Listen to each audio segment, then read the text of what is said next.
Hey everyone, Brandon here with Sherpa Shep Outdoors down here in St. George, Utah. Thought I'd give a quick update of my RAM 1500 RHO. I've had it for about 5 months now and have put on a pretty hard 10,000 miles on the vehicle. Been down to Baja with Texas Raptor runs. Explored a lot of dirt roads out here in southern Utah, Grand Canyon, Moab. Put some towing on it along with snowy driving conditions up in northern Utah. So kind of wanted to walk through the good and the bad on the truck and just give you my insight. So first, just wanted to start with the interior of the truck. I think it's holding up quite nicely.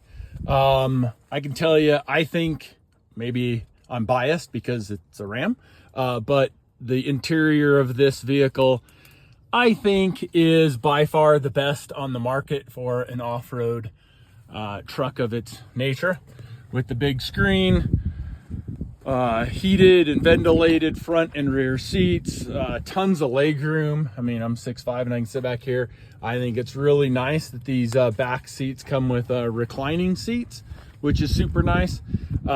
Plus the massaging seats are quite nice when you're taking a long drive, and the sunroof really helps out as well. Getting a lot of good sun on your face is always great. Also want to say the hands-free driving on this, I think, might need a little bit of improvement, but I've never had a vehicle before that has hands-free driving. So I tend to think it kind of wanders between the lanes, maybe hugs a little bit of the right lane a little bit more than I'm comfortable with, especially when you're driving and passing big semi trucks. But other than that, I think it's really takes the stress out of long distance driving, and I find I use it quite frequently. When it's windy outside, I tend not to use it because it does kind of go across the lines a little bit more than I'm comfortable with. But other than that, I think the hands-free is a pretty awesome feature. Second is the exterior of the truck. I think this thing is a beast looking. I'm excited for, I saw that ADD has a new front bumper out. It's a low profile. I think I might have to get hooked up with that. And then definitely a call out to my friends down here in southern Utah, Express Tints. I tinted the front driver and passenger window a little bit darker, and they wrapped the truck in PPF, which I think is a must for an off-road truck. I mean, this thing's been to south of San Felipe and back, and through the deserts and jumping and high speed. I mean, about the only thing you can see is a little bit of pinstriping on the tire wells. Other than that, the thing is holding up really nicely. Next up is performance. I'll say this truck blows my mind every day. It smiles for miles. This Hurricane engine is by far super fun. I mean, just rips constantly. I did add a JB4 tuner, so huge thanks to Terry at Burger Motorsports over there.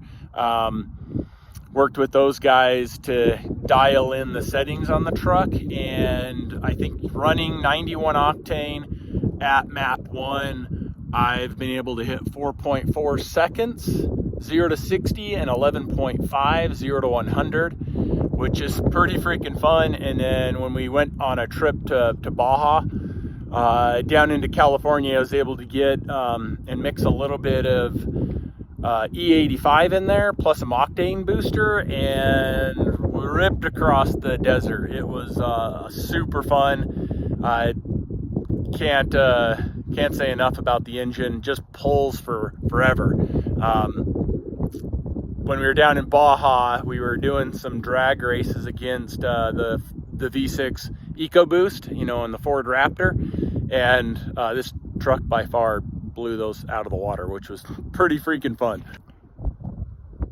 So I'd say one of the bad decisions I made was when I built the truck, I selected the tow package. Love everything else about the tow package, except for these giant mirrors. These things are super obnoxious. They're really big. I always have to tuck them in when doing any sort of form of off-roading because they really stick out. They have huge blind spots, especially when driving, you know, day-to-day stuff. So if you are looking at this truck, definitely avoid the mirrors. Next up is the springs. When we did our trip to Baja, you know, loading up the vehicle, secondary spare tire, extra fuel, all of our gear, plus cooler full of, you know, snacks and drinks, jacks, and all of the stuff needed to make a trip down to Baja. Definitely felt that the rear springs were underperforming. They were very soft. Did notice a lot of body roll, especially going through the heavier dips and stuff like that. The back end was bouncing a lot. And so huge shout out to Geyser Springs, I guess. I was able to work with those guys, and we have installed probably the first truck on the market with the Geyser Springs. It did lift the front end of the truck about 2.5 inches, and in the rear about 1.5 inches.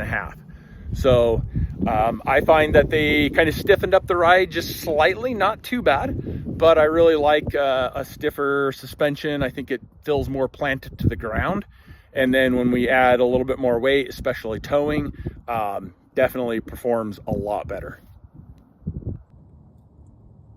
Here's a view of the spring.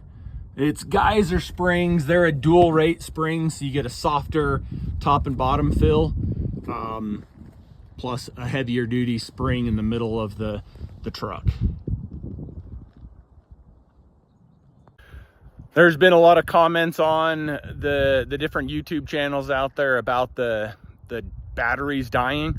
I only had one issue with mine, and it's definitely tied to the key. There's that proximity sensor inside the key that constantly is communicating back and forth with the ECU of the truck and turning it on.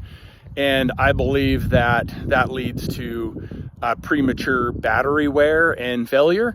I did experience that one time. I was out doing a bunch of yard work and working in the garage, and the truck was close by, and I had the key in the pocket, and it just kept setting it off.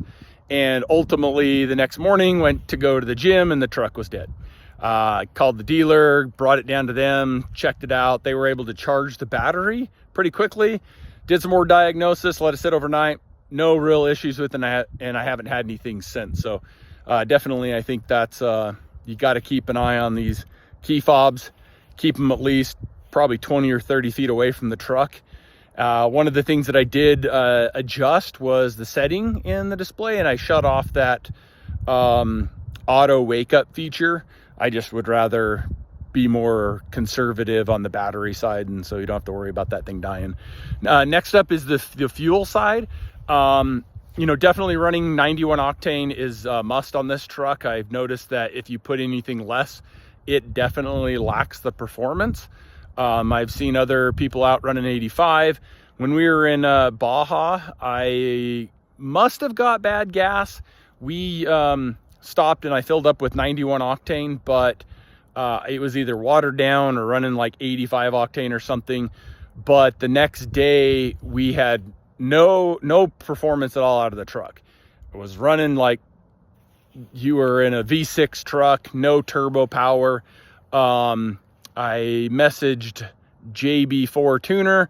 They suggested using a octane boost additive with MMT. It's a magnesium additive.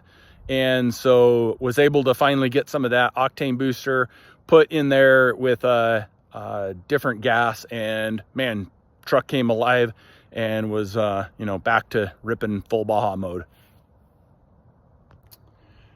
The only other error I had on the truck was a throttle response error.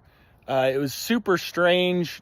Just was cruising down to the local bike shop, and when I got out of the truck, shut it off as normal. When I came back in and started the truck up, it started up, but immediately died. And I did that 2 or 3 times. And then luckily with the JB4 tuner, it's able to read the codes.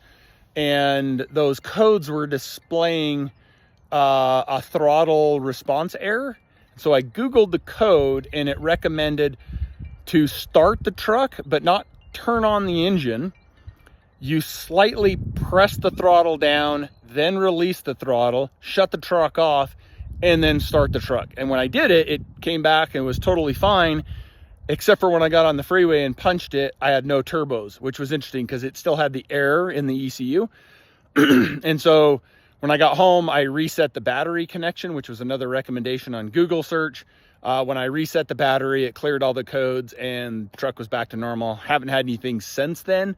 And that was a couple of thousand miles ago. So yeah, as of today, I'm running, I've got about 10,500 miles on the truck.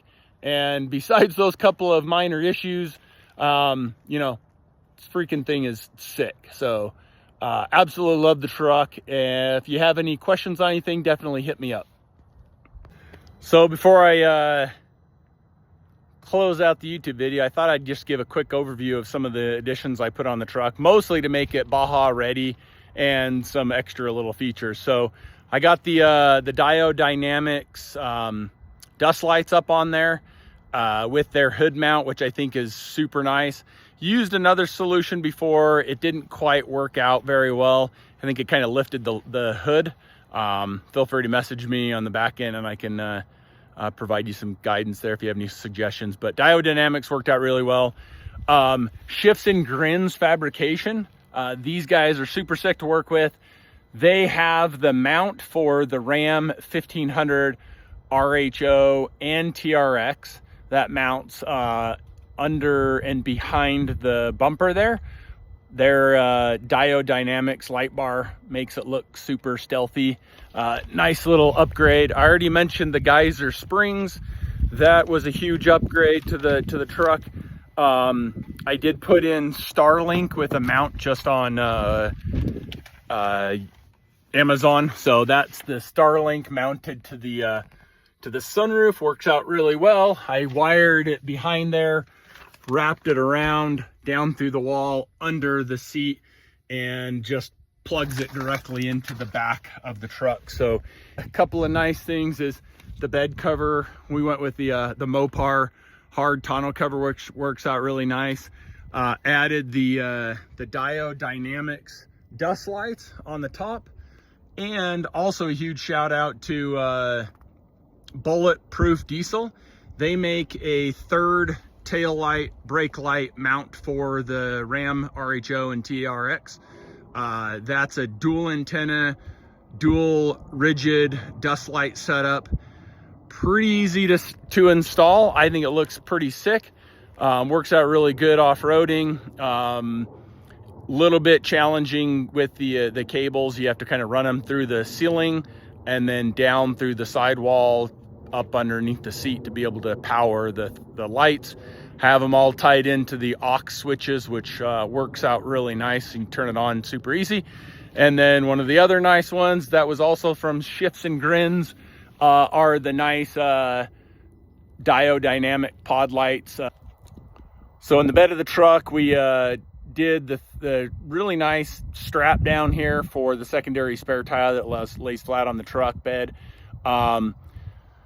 These new 911 Motorsports, they create a very low-cost bracket system that you can bolt to the bed and mount your Badlands or Eagle large, 3-ton jack to it, along with the U.S. cargo bed stripes here, strips that kind of allow you to lock things down, coolers and all that, which are pretty nice. And then recent upgrade is a Roto Pack mount. Bolted that to the side of the truck so we have extra fuel that doesn't go flying around. So a couple other shout outs here. Viair pump, the new 4050 enhanced flow, I think fits really nicely in one of the floor compartments here. I'm gonna actually get the power hardwired into the battery through the sidewall there, so at least sidewall in the little case here. So at least that'll be in there, kind of out of sight, out of mind, and turn it on when we're ready and need it.